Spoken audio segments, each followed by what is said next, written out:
ओगलपुर नाम के एक गांव में मुन्नू और चुन्नू नाम के दो भाई रहते हैं। ये दोनों भाई अनाथ हैं, इसलिए खाने पीने और रहने के लिए हमेशा दिक्कत रहती है। मुन्नू बैल को सिर्फ पेट भरकर गुजारा करने से मतलब है और चुन्नू बैल को मेहनत करके पैसे कमाना पसंद है। चुन्नू, तू इतना जिद्दी क्यों है मेरे भाई? ये देख, जो तू खा रहा है वही मैं भी खा रहा हूँ। तू अपनी हालत देखकर मुझे देख, कितना थका हुआ और धूल मिट्टी से भरा पड़ा है। हम दोनों एक जैसा ही खाना खा रहे हैं, लेकिन इसमें फर्क है मेरे भाई। मैंने इस भोजन के लिए किसी से भीख नहीं मांगा है। दोनों भाई हर वक्त इस बात पर बहस करते हैं, लेकिन कभी भी एक दूसरे का साथ नहीं छोड़ते हैं। आज तो मिल गया है, कल मिलेगा या नहीं, इस सोच में मुन्नू अपना कुछ भी भाई से शेयर नहीं करता है। लेकिन चुन्नू को अपनी मेहनत पर पूरा भरोसा था, इसलिए सब कुछ अपने भाई को तोड़ा या आधा देता रहता है। तुम हमेशा कहते हो कि तुम्हारा एक भाई है, लेकिन तुम उसे अपने साथ काम पर क्यों नहीं लेकर आते हो? हमारे पास सबसे अच्छा काम और तांकवा है, ये जानते हुए भी। वो क्या है ना सेठ जी, मेरा भाई की तबीयत अक्सर खराब रहती है, इसीलिए वो काम नहीं कर पाता है। अफसोस हुआ सुनकर, तुम्हारे छोटे कंधों पर भी किसी की जिम्मेदारी है। मेरी बात याद रखना, एक दिन तुम बहुत बड़ी हस्ती बनोगी। वो बैल चुन्नू की तारीफ किए जा रहा था और चुन्नू झूठ बोलने के बाद शर्म से अपना मुंह छुपा नहीं पा रहा था। भाई की इज्जत के चक्कर में बात कहीं और ही चली गई थी। मुझे पता है कि तुम अभी छोटे हो, लेकिन तुम्हारे पास कोई रास्ता नहीं है, इसलिए अभी से काम करने की आदत डाल लेनी चाहिए बेटा। बच्चे हो कहकर तुम्हें खाना दे रहे हैं, बड़े हो जाओगे तो बातें सुनाएंगे। मैं छोटा हूँ, इसीलिए मुझे काम करने पर भी कम पैसे मिलते हैं आंटी जी। मेरे साथ मेरा एक भाई रहता है, उसकी तबीयत अक्सर खराब रहती है।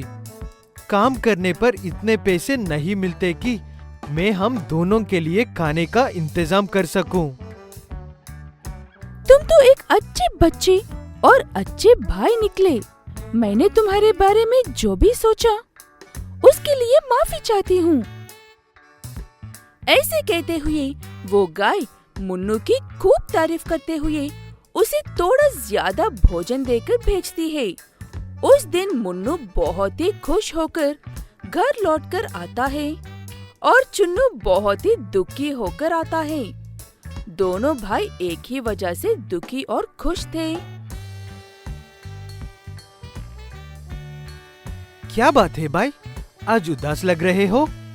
काम के पास किसी ने कुछ कह दिया क्या? मैं कहता हूँ, लेकिन तुम सुनता कहाँ हो और ऐसे दुखी हो जाते हो। दुखी था, लेकिन तुम्हें खुश देखकर अब कोई दुख नहीं आ रहा है मेरे भाई। लगता है आज तुम्हारे दिन अच्छा रहा। ऐसे दिन गुजरते जाते हैं। चुन्नू का सेठ और मुन्नू को खाना देने वाली गाय दोनों पति पत्नी ही थे और एक दिन वक्त निकलकर अनजाने में ही इन दोनों भाइयों के बारे में बात कर रहे थे। हमारे पास चुन्नू नाम का एक लड़का काम करता है, छोटा सा है, लेकिन अभी से उसके कंधों पर अपने बीमार भाई की जिम्मेदारी है। मैं सोच रहा था कि उसे अपना लेते हैं। हम भी कब तक बिना बच्चों के रहेंगे? मैं भी यही सोच रही थी, लेकिन मेरी नजर में दूसरा लड़का है। उसके साथ भी ठीक ऐसा ही है, लेकिन वो बेचारा काम नहीं करता है, भीख मांगता है। ठीक है कहकर अगले दिन वो गाय मुन्नू को रोक कर रखती है और वो बैल चुन्नू को लेकर आता है। दोनों भाई एक दूसरे को देखकर हैरान हो जाते हैं और एक दूसरे से पूछते हैं कि यहाँ पर क्या कर रहे हो?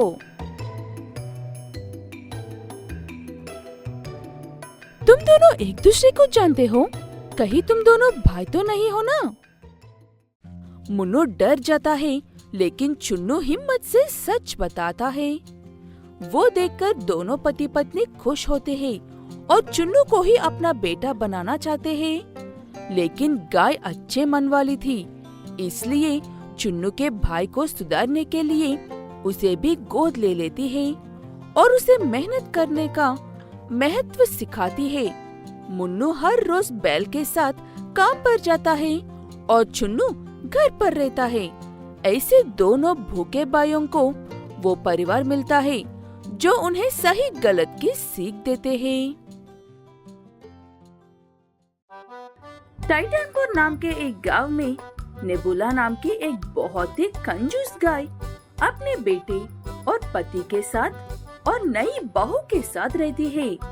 नताशा बहू को अभी तक अपनी सासू माँ की आदत समझ में नहीं आई है, इसलिए वो नेबुला की बातों को मजाक में ही लेती है।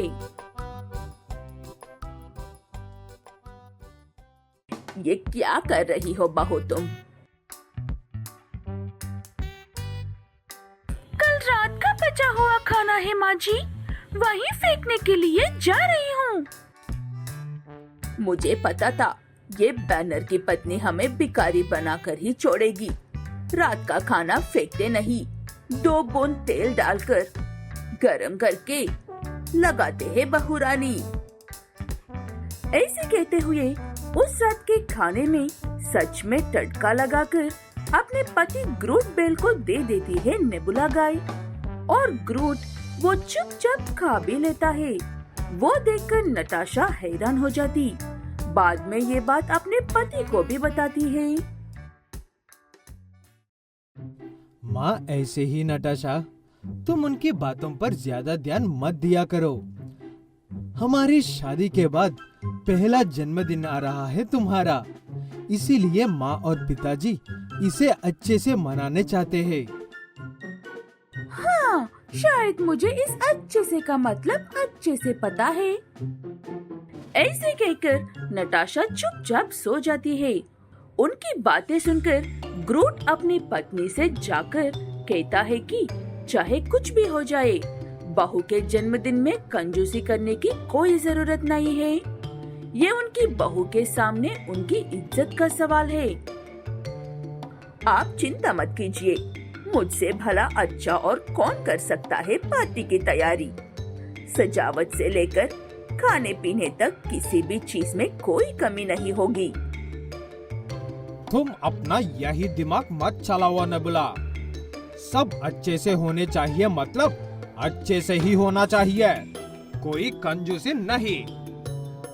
नेबुला ठीक है कहकर सर हिलाती है, लेकिन अगले दिन सुबह उठकर बाजार जाने के बाद कुछ इस तरह से अपनी खरीदारी करती है। ये लीजिए माँ जी, दिखने में कम है लेकिन क्वालिटी एकदम बढ़िया है। बताइए कितने चाहिए? क्वालिटी किसे चाहिए, जो सस्ते में सबसे ज्यादा आएंगे वो दे दो। ये केक वाली क्रीम सिर्फ लगाने के लिए ही होती है, खाना थोड़ी है इन्हें। अजीब लोग हैं। क्या हो गया है आजकल के लोगों को? सब्जी बनाकर खाना ही तो है, इसे कौन सा सजा कर रखना है। ताजी सुंदर सब्जियां मुझे नहीं चाहिए, जो सस्ते में आए वो इस बस्ते में भर दो। नेबुला ऐसे सारे सामान खरीदती है और ऐसे ही खाना बनाने वालों से बात करके बर्थडे पार्टी का ऑर्डर भी दे देती है। जन्मदिन के दिन सब अपनी अपनी जगह पर था। केक, खाना और मेहमान, फिर भी ग्रूट को किसी बात का डर सता रहा था। सब कुछ तो ठीक लग रहा है, फिर भी मेरा मन को सुकून नहीं आ रहा है बेटा। इतने सालों से तुम्हारी माँ को देख रहा हूँ, शायद इसीलिए। आप चिंता मत कीजिए पिताजी, मैं एक बार जाकर सब देखकर आता हूँ। ऐसे कहकर बैनर जाकर सब देखता है। सिर्फ आंखों से देखने से किसी को भी क्या समझ में आएगा भला। इसीलिए ब्रूस सब ऐसे ही देखकर सब ठीक है सोचकर चुप हो जाता है। नेबुला कुछ ज्यादा ही खुश थी। ग्रूट कुछ ज्यादा ही परेशान लग रहा था और बैनर सब में ठाक छाक कर रहा था। ये आप सबको हो क्या गया है? सब ऐसे क्यों बर्ताव कर रहे हो? क्या ये मेरे पहले जन्मदिन के लिए कोई प्रैंक है? मुझे तो ऐसा ही लग रहा है। और मेहमान भी इसमें मिले हुए हैं क्या? वो खाने के पास ज़ॉम्बीज़ जैसे बर्ताव क्यों कर रहे हैं? नेबुला के सस्ते पकवान खाने के बाद मेहमान ऐसे उल्टियाँ कर रहे थे कि कोई भी देखकर उन्हें ज़ॉम्बीज़ ही कहेगा। फिलहाल तो सबकी तबीयत खराब थी, इसलिए सब चुपचाप वहाँ से चले जाते हैं और नेबुला को लगता है कि सब ठीक है।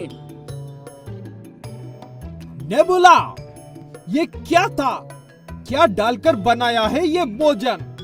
मेहमान भी नाराज होकर चले गए और बहू के सामने जिंदगी पर सर झुकने वाले काम कर दिया है तुमने। किसी ने कुछ नहीं कहा और बहू भी कुछ नहीं कहेगी। आप पता नहीं हर बात को लेकर इतना परेशान क्यों होते हो।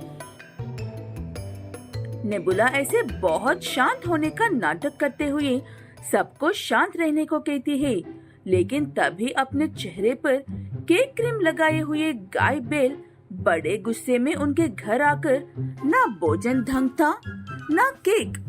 ये कैसी दावत थी? ये कैसे रंग थे? साफ ही नहीं होता है। कुछ भी करो लेकिन ये ठीक करो कहकर। आप चिंता मत कीजिए, मुझे इसे हटाने का एक सुरक्षित उपाय पता है। आप बस अपने साफ मन से हमारी मासूम सासू माँ को माफ कर दो। नताशा की बातें सुनकर एकदम से सबका गुस्सा ऐसे खत्म हो जाता है कि जैसे कि कुछ हुआ नहीं था। वो देखकर नेबुला को खुद पर शर्म आती है और अपनी बहू को खुद के कंजूसी सिखाने के बारे में सोचने वाली नेबुला बहू से ही अच्छी बातें सीखने लगती है।